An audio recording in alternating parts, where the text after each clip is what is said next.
ప్రజల గుండెల్లో చిరస్థాయిగా నిలిచిపోయిన మహోన్నతమైన వ్యక్తి దివంగత నేత డాక్టర్ వైఎస్ రాజశేఖర్ రెడ్డి అని పిఠాపురం నియోజకవర్గ వైఎస్ఆర్సీపీ ఇన్ఛార్జి వంగ గీతా విశ్వనాథ్ కొనియాడారు.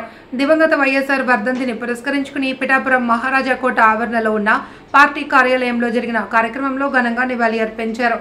నిరుపేదలకు డాక్టర్ వైఎస్ఆర్ చేసిన సేవలను వంగ గీతా విశ్వనాథ్ కొనియాడారు. రైతు బాంధవుడు పేద బడుగు బలహీన వర్గాలకి మరి ఎంతో అండగా నిలిచి పేదల విద్య కోసం, వైద్యం కోసం, పేదలకి మంచి పరిపాలన అందివ్వడం కోసం, ఈ రాష్ట్రం కోసం, రాష్ట్రంలో సాగునీటి ప్రాజెక్టు కోసం ఎంతో కృషి చేసిన వ్యక్తి.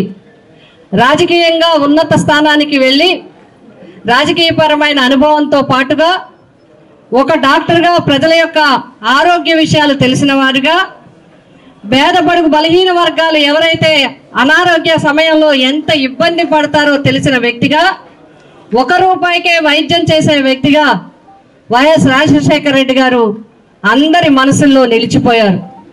అంతేకాకుండా రైతు బాంధవుడు ఎవరు అంటే, రైతులకి వెన్నంటి ఉన్న వ్యక్తి ఎవరు అంటే, రైతులు కష్టాల్లో ఉంటే తలుచుకునే వ్యక్తి ఎవరు అంటే వైఎస్ రాజశేఖర రెడ్డి గారు. ఆ విధంగా ఆయనకున్న ఆలోచనలు, ఆయన చూసిన పరిస్థితులు, ఆయన అధికారంలోకి వచ్చిన తర్వాత అన్నింటినీ కూడా అమలు చేయటానికి కృషి చేయటం జరిగింది, అమలు చేయటం జరిగింది. పేదవాడు విద్య కోసం ఎంత ఇబ్బంది పడతాడో, అట్టడుగు వర్గాలు ఎంత ఇబ్బంది పడతారో తెలుసుకొని ఫీజు రీఎంబర్స్మెంట్ ద్వారా ఈరోజు జాతీయ అంతర్జాతీయ ఉన్నత విద్యల్లో స్థిరపడిన వాళ్ళు, ఉన్నత ఉద్యోగాల్లో స్థిరపడిన వాళ్ళు ఎవరైనా ఉన్నారు అంటే వాళ్ళందరూ వైఎస్ రాజశేఖర రెడ్డి గారి పేరు చెప్పుకుంటారు. అదేవిధంగా రూపాయలు పెట్టి కూడా మందులు కొనుక్కోలేని పరిస్థితిలో, వైద్యం చేయించుకోలేని పరిస్థితుల్లో, కనీసం కార్పొరేట్ హాస్పిటల్ వైపు వెళ్ళలేని పరిస్థితుల నుండి లక్షలాది రూపాయల వైద్యం కూడా ప్రభుత్వం తరఫున చేయించుకునే అవకాశం పేదవాడికి ఇచ్చింది వైఎస్ రాజశేఖర రెడ్డి గారు ఆరోగ్యశ్రీ పథకం ద్వారా. ప్రపంచ దేశాలు తిరిగిన నాయకులు ఉన్నారు, కొత్త విధానాలు మేము ప్రవేశపెట్టామని చెప్పే నాయకులు ఉన్నారు. కానీ పేదవాడి కోసం 108 తెచ్చింది మాత్రం ఒక్క వైఎస్ రాజశేఖర రెడ్డి గారు మాత్రమే.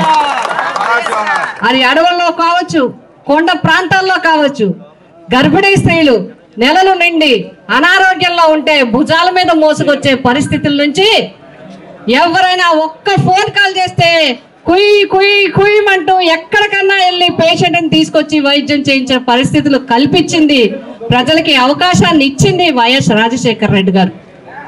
ఈ విధంగా అనేక కార్యక్రమాలు, రైతులు ఇవాళ పోలవరం ప్రాజెక్టు ఉంది అంటే కారణం వైఎస్ రాజశేఖర రెడ్డి గారు అని చెప్పి మీ అందరికీ తెలియజేస్తున్నాం. పోలవరం గురించి ఎంతో మంది గొప్పలు చెప్పొచ్చు, ఎంతో మంది ఎన్నో విషయాలు చెప్పొచ్చు, కానీ పోలవరాన్ని బ్రతికించింది మాత్రం మన వైఎస్ రాజశేఖర రెడ్డి గారు అని చెప్పి ఈ సందర్భంగా మనం గుర్తు చేసుకుంటున్నాం. ఇలా చెప్పుకుంటూ పోతే రైతు భరోసా కానీ, రైతులకి విత్తనాలు కానీ, పురుగు మందులు కానీ ఇవన్నీ కూడా మనకి తీసుకొచ్చి మరి రైతులకి బాంధవుడిగా రోజు నిలవడం జరిగింది. వారి ఆశయాలకి ఆదర్శంగా, వారి ఆశయాలనే ఆదర్శంగా తీసుకొని వారి ఆశయాలకి వారసుడిగా ఈరోజు జగన్మోహన్ రెడ్డి గారు కూడా అంతకు మించి పరిపాలన ఇచ్చే విధంగా పేద బడుగు బలహీన వర్గాల కోసం ఆయన కృషి చేయటం జరిగింది. గత ప్రభుత్వంలో ఫీజు రీఎంబర్స్మెంట్ కావచ్చు, అమ్మఒడి కావచ్చు, ఆరోగ్యశ్రీ కావచ్చు, విలేజ్ క్లినిక్లు కావచ్చు, మరింత ముందుకు నడిచి ప్రజలకి అనేక అవకాశాలు ఇవ్వటం జరిగింది. చేసి చూపించిన